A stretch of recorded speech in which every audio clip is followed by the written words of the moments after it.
Hello everyone. आप सभी का फिर से स्वागत है। यह घटना चक्र हिस्ट्री का डिस्कशन है और आज का टॉपिक है साइमन कमीशन 1927। तो चलिए स्टार्ट करते हैं। देखिए, वर्ष 1919 के मॉन्टेग्यू चेम्सफोर्ड एक्ट में 10 वर्ष पर इसकी समीक्षा के लिए एक संवैधानिक आयोग के गठन का प्रावधान था।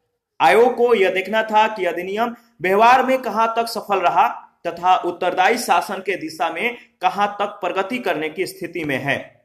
नवंबर 1927 में साइमन कमीशन अथवा भारतीय सांविधिक आयोग की नियुक्ति तत्कालीन कंजर्वेटिव ब्रिटिश प्रधानमंत्री स्टैनली बाल्डविन के द्वारा की गई। जॉन साइमन की अध्यक्षता में गठित इस आयोग में कुल 7 सदस्य थे, कुल 7 मेंबर थे। चूंकि इसमें सभी सदस्य अंग्रेज थे, कोई भी भारतीय इसका सदस्य नहीं था, इसीलिए भारतीयों ने इसे श्वेत कमीशन कहकर इसका बहिष्कार और विरोध किया। साइमन कमीशन 3 फरवरी 1928 को बंबई पहुंचा। याद रखिएगा, कब? 3 फरवरी 1928 को बंबई पहुंचा। साइमन कमीशन के अध्यक्ष सर जॉन साइमन उदारवादी दल के सदस्य थे। याद रखिएगा, किस दल के सदस्य थे? उदारवादी दल के। जबकि भारत की स्वतंत्रता के समय यानी 1947 के समय ब्रिटिश प्रधानमंत्री क्लीमेंट एटली इस कमीशन में श्रमिक दल के सदस्य के रूप में शामिल थे। भारतीय राष्ट्रीय कांग्रेस ने दिसंबर 1927 में मद्रास में हुए अपने अधिवेशन में साइमन कमीशन का विरोध करने का निर्णय किया। 3 फरवरी 1928 को साइमन कमीशन बंबई पहुंचा और उस दिन देशव्यापी हड़ताल का आयोजन हुआ। कमीशन जहां गया वहां पूर्ण हड़ताल रखी गई तथा साइमन कमीशन वापस जाओ के नारे के साथ जुलूस निकाले गए। लाहौर में साइमन कमीशन विरोधी जुलूस का नेतृत्व करते समय पुलिस के लाठीचार्ज में लाला लाजपत राय गंभीर रूप से घायल हो गए। पुलिस के द्वारा की गई इस बर्बरतापूर्वक पिटाई के कारण ही लाला लाजपत राय की मृत्यु हो गई। लाला लाजपत राय, समय याद रखिएगा, 1865 से 1928। लाला लाजपत राय पंजाब के प्रमुख राजनीतिक नेता थे। ठीक है, देखिए, जिन्होंने लाला लाजपत राय ने ब्रिटिश राज के विरुद्ध स्वतंत्रता आंदोलन का नेतृत्व किया था। उन्हें पंजाब केसरी की उपाधि दी गई थी। साइमन कमीशन 1927 के प्रत्युत्तर में नेहरू रिपोर्ट 1928 तैयार की गई थी, जिसमें भारत के नए डोमिनियन संविधान का खाका था। इसे तैयार करने वाली सर्वदलीय समिति के अध्यक्ष मोतीलाल नेहरू थे। जवाहरलाल नेहरू इसके सचिव थे। याद रखिएगा, इंपॉर्टेंट है। 2 मुस्लिमों सहित कुल 9 लोग इस समिति के सदस्य थे। नेहरू रिपोर्ट 1928 में भारत के लिए पूर्ण स्वतंत्रता के स्थान पर डोमिनियन स्टेटस की बात ही कही गई थी। इसमें सांप्रदायिक आधार पर पृथक निर्वाचक मंडलों के स्थान पर अल्पसंख्यकों के लिए आरक्षित स्थानों के लिए संयुक्त निर्वाचन क्षेत्रों का प्रस्ताव था। साथ ही इसके तहत प्रस्तावित संविधान में भारतीयों के लिए भाषण देने, समाचार पत्र निकालने, सभाएं करने, संगठन बनाने आदि की स्वतंत्रता के अधिकार सहित मौलिक अधिकारों का भी प्रावधान किया गया था। वर्ष 1928 में इंडिपेंडेंस फॉर इंडिया लीग का गठन जवाहरलाल नेहरू तथा सुभाष चंद्र बोस ने मिलकर किया था। इस लीग का उद्देश्य डोमिनियन स्टेटस से आगे पूर्ण स्वतंत्रता की मांग को मुखर करना था। इस पर आधारित पहला प्रश्न पूछा गया है, साइमन कमीशन भारत किस वर्ष आया? साइमन कमीशन भारत किस वर्ष आया? आपको मालूम है, 1928 में। 1919 के मॉन्टेग्यू चेम्सफोर्ड एक्ट में 10 वर्ष पर इसकी समीक्षा के लिए एक संवैधानिक आयोग के गठन का प्रावधान था। आयोग को यह देखना था कि अधिनियम व्यवहार में कहां तक सफल रहा तथा उत्तरदायी शासन के दिशा में कहां तक प्रगति करने की स्थिति में है। किंतु ब्रिटेन की कंजर्वेटिव सरकार ने इसकी समीक्षा के लिए 2 वर्ष पूर्व ही नवंबर 1927 में साइमन कमीशन की नियुक्ति कर दी। जॉन साइमन की अध्यक्षता में गठित इस आयोग में कुल 7 सदस्य थे। क्योंकि इसमें सभी सदस्य अंग्रेज थे, कोई भी भारतीय सदस्य नहीं था, यानी कोई भी भारतीय इसका सदस्य नहीं था और इसीलिए भारतीयों ने इसे श्वेत कमीशन कहकर इसका बहिष्कार और विरोध किया। साइमन कमीशन 3 फरवरी 1928 को बंबई पहुंचा। इस बात को ध्यान रखिएगा। सेकंड प्रश्न है, साइमन कमीशन के आने के विरुद्ध भारतीय जन आंदोलन क्यों हुआ? साइमन कमीशन के आने के विरुद्ध भारतीय जन आंदोलन क्यों हुआ? आपको मालूम है, साइमन कमीशन में कोई भी भारतीय सदस्य नहीं था। जन आंदोलन होने का जो कारण था, साइमन कमीशन में कोई भी भारतीय सदस्य नहीं था। सी ऑप्शन आपका बिल्कुल सही है। प्रश्न संख्या थर्ड है, साइमन आयोग नियुक्त किया गया था। साइमन आयोग कब नियुक्त किया गया था? तो आपको मालूम है, साइमन आयोग 1927 में नियुक्त किया गया था। प्रश्न संख्या 4, 1928 में साइमन कमीशन भारत में किस उद्देश्य से आया? 1928 में साइमन कमीशन भारत में जिस उद्देश्य से आया था, उद्देश्य क्या था? प्रशासनिक सुधार पर विचार के लिए। ए ऑप्शन, ए ऑप्शन आपका बिल्कुल सही जवाब है। प्रश्न संख्या 5 है, भारतीयों ने साइमन कमीशन का बहिष्कार किया था क्योंकि? साइमन कमीशन का भारतीयों ने बहिष्कार किया था, क्यों किया था? आपको मालूम है इसका बहिष्कार का जो कारण था, इसमें कोई सदस्य भारतीय नहीं था। बहिष्कार का जो कारण था वो यही था। प्रश्न संख्या 6 है, निम्नलिखित में से साइमन कमीशन का कौन एक सदस्य जो है उदारवादी दल का था? साइमन कमीशन का कौन एक सदस्य उदारवादी दल का था? आपको मालूम है, sir John Simon. Simon commission के अध्यक्ष सर जॉन साइमन उदारवादी दल के सदस्य थे, जबकि भारत की स्वतंत्रता यानी 1947 के समय ब्रिटिश प्रधानमंत्री क्लीमेंट एटली इस कमीशन में श्रमिक दल के सदस्य के रूप में शामिल थे। प्रश्न संख्या 7 है, किसके सुझाव पर भारतीयों को साइमन कमीशन से बाहर रखा गया? किसके सुझाव पर भारतीयों को साइमन कमीशन से बाहर रखा गया? याद रखिएगा, Lord Irwin. D option, Lord Irwin इसका सही जवाब है। देखिए, लॉर्ड इरविन के सुझाव पर भारतीयों को साइमन कमीशन से बाहर रखा गया था। उल्लेखनीय है कि साइमन कमीशन वर्ष 1928 में भारत पहुंचा था। इसके विरुद्ध जो है भारत में व्यापक विरोध प्रदर्शन हुए थे। इसमें कोई भी सदस्य भारतीय न होने के कारण जो है इसका विरोध किया गया था। प्रश्न संख्या 8 है, कथन ए, कांग्रेस ने साइमन आयोग का बहिष्कार किया था। कारण आर, साइमन आयोग में एक भी सदस्य भारतीय नहीं था। इसका सही जवाब क्या होगा आप बताइए। ए और आर दोनों सही है, आर सही व्याख्या है ए की। ए ऑप्शन आपका बिल्कुल सत्य है। प्रश्न संख्या 9 है, निम्नलिखित कथनों में से कौन साइमन कमीशन के संबंध में सही है? कथनों के नीचे दिए गए कूट से सही उत्तर चुनिए। पहला कथन है, उसकी नियुक्ति 1919 एक्ट के क्रियान्वयन की पूछताछ के लिए की गई थी। उसके अध्यक्ष सर जॉन साइमन थे। उसने संघीय प्रकार की सरकार के लिए संतुति की थी। भारतीय नेताओं ने उसका विरोध किया था। साइमन कमीशन के संदर्भ में जो कथन सत्य है आपको बताना है। देखिए, इसका सही जवाब है क्या? उपयुक्त सभी। D option. भारत सरकार अधिनियम 1919 के एक प्रावधान के अनुसार अधिनियम के पारित होने के 10 वर्ष पर एक वैधानिक कमीशन की नियुक्ति की जानी थी, जिसे वर्ष 1919 के अधिनियम के कार्य संचालन की जांच पड़ताल करनी थी और आवश्यक होने पर भावी सुधारों को प्रस्तावित करना था। इसी उद्देश्य से नवंबर 1927 में साइमन कमीशन का गठन किया गया था। साइमन कमीशन में ब्रिटिश संसद के 7 सदस्य, ध्यान रखिएगा, ठीक है, ब्रिटिश संसद के 7 सदस्य थे। जॉन साइमन इसके अध्यक्ष बनाए गए। इस कमीशन में कोई भी भारतीय सदस्य नहीं था।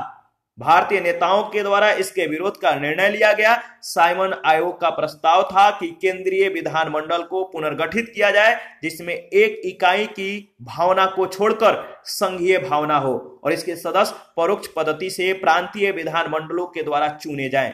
3 फरवरी 1928 को जिस दिन साइमन कमीशन बंबई पहुंचा, उस दिन देशव्यापी हड़ताल आयोजित की गई।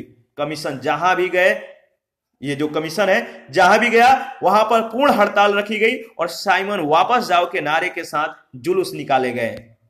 प्रश्न संख्या 10, साइमन कमीशन के सिफारिशों के संदर्भ में निम्नलिखित में से कौन सा एक कथन सही है?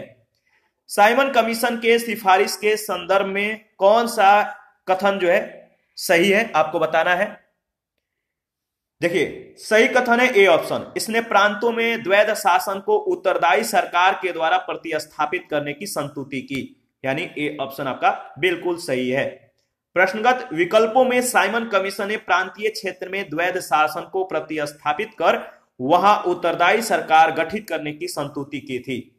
11 नंबर है, लाला लाजपत राय घायल हुए थे। लाला लाजपत राय घायल हुए थे, बताइए। साइमन कमीशन के विरोध में लाठी चार्ज में, ए ऑप्शन। लाला लाजपत राय कब घायल हुए थे? साइमन कमीशन के विरोध में हुए लाठीचार्ज में। भारतीय राष्ट्रीय कांग्रेस ने दिसंबर 1927 में मद्रास में हुए अपने अधिवेशन में साइमन कमीशन का विरोध करने का निर्णय किया था। 3 फरवरी 1928 को साइमन कमीशन बंबई पहुंचा और उस दिन देशव्यापी हड़ताल का आयोजन हुआ। कमीशन जहां गया वहां पूर्ण हड़ताल रखी गई। साइमन कमीशन वापस जाओ के नारे के साथ जो है जुलूस निकाले गए, ध्यान रखिएगा। और लाहौर में साइमन कमीशन विरोधी जुलूस का नेतृत्व करते समय पुलिस के लाठी चार्ज में लाला लाजपत राय गंभीर रूप से घायल हो गए। पुलिस के द्वारा की गई इस बर्बरतापूर्वक पिटाई के कारण ही लाला लाजपत राय की मृत्यु हो गई। मरने से पूर्व उन्होंने कहा था, मेरे ऊपर किए गए लाठियों का एक एक प्रहार ब्रिटिश सरकार के ताबूत की आखिरी किल साबित होगा। उनका जो कथन है, ध्यान रखिएगा। 12 नंबर है, पंजाब केसरी की उपाधि किसको दी गई थी? पंजाब केसरी की उपाधि किसको दी गई थी? तो लाला लाजपत राय को। लाला लाजपत राय पंजाब के प्रमुख राजनीतिक नेता थे जिन्होंने ब्रिटिश राज के विरुद्ध स्वतंत्रता आंदोलन का नेतृत्व किया था। उन्हें पंजाब केसरी की उपाधि दी गई थी। प्रश्न संख्या 13, देखिए अभिकथन ए कह रहा है कि 1928 में लाहौर में लाला लाजपत राय के नेतृत्व में साइमन कमीशन का विरोध आयोजित किया गया था। कारण आर, साइमन कमीशन में एक भी भारतीय सदस्य शामिल नहीं था। बताइए इन दोनों में से कौन सा कथन सत्य है और क्या एक दूसरे का व्याख्या करते हैं या नहीं? ए और आर दोनों सत्य है, ए की सही व्याख्या आर करता है। साइमन कमीशन 3 फरवरी 1928 को इंग्लैंड से बंबई पहुंचा। इस कमीशन में सभी सदस्य अंग्रेज थे, इसीलिए इसका देशव्यापी विरोध किया गया। लाहौर में लाला लाजपत राय ने साइमन कमीशन के विरोध का नेतृत्व किया था और इसी दौरान पुलिस की लाठी से घायल होने के कारण उनकी मृत्यु हो गई और इस प्रकार अभिकथन और कारण दोनों सही है। 14 नंबर है, नेहरू रिपोर्ट तैयार की गई। नेहरू रिपोर्ट किसके द्वारा तैयार की गई थी आपको बताना है। तो देखिए नेहरू रिपोर्ट मोतीलाल नेहरू के द्वारा तैयार की गई थी। ए ऑप्शन आपका बिल्कुल सही है, इस बात को ध्यान रखिएगा। साइमन कमीशन 1927 के प्रत्युत्तर में नेहरू रिपोर्ट 1928 तैयार की गई थी जिसमें भारत के नए डोमिनियन संविधान का खाका था। इसे तैयार करने वाली सर्वदलीय समिति के अध्यक्ष मोतीलाल नेहरू थे और जवाहरलाल नेहरू इसके पर मतलब कि सचिव थे। 2 मुस्लिमों सहित इसमें कुल 9 लोग समिति में जो है शामिल थे, यानी इस समिति के जो सदस्य थे 9 लोग थे। 15 नंबर है, निम्नलिखित में से किसने सर्वप्रथम भारत के लिए औपनिवेशिक स्वराज की मांग की थी? निम्नलिखित में से किसने सर्वप्रथम भारत के लिए औपनिवेशिक स्वराज की मांग की थी? इसका सही जवाब क्या होगा आप बताइए। इसका सही जवाब है सर तेज बहादुर सप्रू और जयकर ने। सर तेज बहादुर सप्रू और जयकर ने, सी ऑप्शन। प्रश्नगत विकल्पों में दिए गए व्यक्तियों में से पंडित मोतीलाल नेहरू ने मार्च 1926 में सेंट्रल लेजिस्लेटिव असेंबली में भारत के लिए औपनिवेशिक स्वराज यानी डोमिनियन स्टेटस के लिए संविधान निर्माण के लिए एक प्रतिनिधिक कॉन्फ्रेंस बुलाने की जो है मांग की थी। प्रश्नों में उनके साथ जो है गोविंद वल्लभ पंत का नाम दिया गया है जो इससे संबंधित नहीं थे। इस प्रश्न का उत्तर विकल्प सी होगा क्योंकि तेज बहादुर सप्रू और जयकर नेहरू रिपोर्ट तैयार करने वाली समिति जिसका अध्यक्ष मोतीलाल नेहरू थे इसमें शामिल थे, जिसमें भारत के लिए औपनिवेशिक स्वराज की मांग रखी गई थी। 16 नंबर है, भारतीय स्वतंत्रता आंदोलन के काल के संदर्भ में नेहरू रिपोर्ट में निम्नलिखित में से किस किस की अनुशंसा की गई थी? भारतीय स्वतंत्रता आंदोलन के काल के संदर्भ में नेहरू रिपोर्ट में किस किस की अनुशंसा की गई थी? पहला है भारत के लिए पूर्ण स्वतंत्रता। क्या इसकी अनुशंसा की गई थी या नहीं आप बताइए। इसका सही जवाब क्या होगा? देखिए पहला सही नहीं है। दूसरा है अल्पसंख्यकों के लिए आरक्षित स्थानों के लिए संयुक्त निर्वाचन क्षेत्र, बिल्कुल सही है। और संविधान में भारतीयों के लिए मौलिक अधिकारों का प्रावधान, बी ऑप्शन। दूसरा और तीसरा कथन बिल्कुल सत्य है। नेहरू रिपोर्ट 1928 में भारत के लिए पूर्ण स्वतंत्रता के स्थान पर डोमिनियन स्टेटस की बात ही कही गई थी। इसमें सांप्रदायिक आधार पर पृथक निर्वाचक मंडलों के स्थान पर अल्पसंख्यकों के लिए आरक्षित स्थानों के लिए संयुक्त निर्वाचन क्षेत्रों का प्रस्ताव था। साथ ही इसके तहत प्रस्तावित संविधान में भारतीयों के लिए भाषण देने, समाचार पत्र निकालने, सभाएं करने, संगठन बनाने आदि की स्वतंत्रता के अधिकार सहित मौलिक अधिकारों का भी प्रावधान किया गया था। पहला गलत है, दूसरा तीसरा कथन जो है आपका सत्य है। आगे बढ़ते हैं और प्रश्न संख्या 17 है, निम्न में से कौन वर्ष 1928 में इंडिपेंडेंस फॉर इंडिया लीग के गठन से संबंध थे? बताइए, निम्न में से कौन 1928 में इंडिपेंडेंस फॉर इंडिया लीग के गठन से संबंध थे? इसका सही जवाब होगा, देखिए इसका सही जवाब होगा सी ऑप्शन, जवाहरलाल नेहरू और सुभाष चंद्र बोस। सी ऑप्शन आपका बिल्कुल सही है। 1928 में इंडिपेंडेंस फॉर इंडिया लीग का गठन जवाहरलाल नेहरू और सुभाष चंद्र बोस ने मिलकर किया था। इस लीग का उद्देश्य डोमिनियन स्टेटस से आगे पूर्ण स्वतंत्रता की मांग को मुखर करना था। इंडिपेंडेंस लीग ने ब्रिटिश राज के विरुद्ध प्रगतिशील शक्तियों को संगठित करने में महत्वपूर्ण कार्य किया। 18 नंबर है, नेहरू रिपोर्ट डॉट डॉट पर आपको बताना है कि किसकी अध्यक्षता में एक कमेटी के द्वारा तैयार किया गया था और इसका विषय क्या था। नेहरू रिपोर्ट किसकी अध्यक्षता में एक कमेटी के द्वारा तैयार किया गया था और इसका विषय था? अब बताइए, देखिए मोतीलाल नेहरू की अध्यक्षता में एक कमेटी के द्वारा जो है तैयार किया गया था और इसका विषय था भारत में भारत में संवैधानिक व्यवस्थाएं, यानी सी ऑप्शन। मोतीलाल नेहरू और जो विषय था इसका भारत में संवैधानिक व्यवस्थाएं। साइमन आयोग को नियुक्त करने वाले अनुदारपंथी राज सचिव लॉर्ड बिर्केनहेड के अनुसार भारतीय लोग संवैधानिक सुधार के लिए ठोस प्रस्ताव बनाने में असमर्थ थे। ठोस प्रस्ताव बनाने में क्या थे? असमर्थ थे।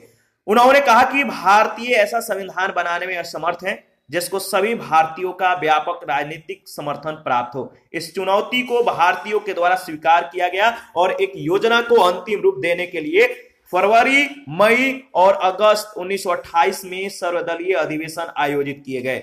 मोतीलाल नेहरू की अध्यक्षता में 8 सदस्यीय समिति, कुल 9, याद रखिएगा, कुल 9 सदस्य ने अगस्त 1928 में प्रस्तावित संविधान का प्रारूप प्रस्तुत किया। इसको मोतीलाल नेहरू के नाम पर नेहरू रिपोर्ट नाम से बाद में जाना गया। मोतीलाल नेहरू ही इस रिपोर्ट के लेखक थे। इसमें सांप्रदायिक आधार पर अलग निर्वाचन मंडल की मांग को अस्वीकार किया था।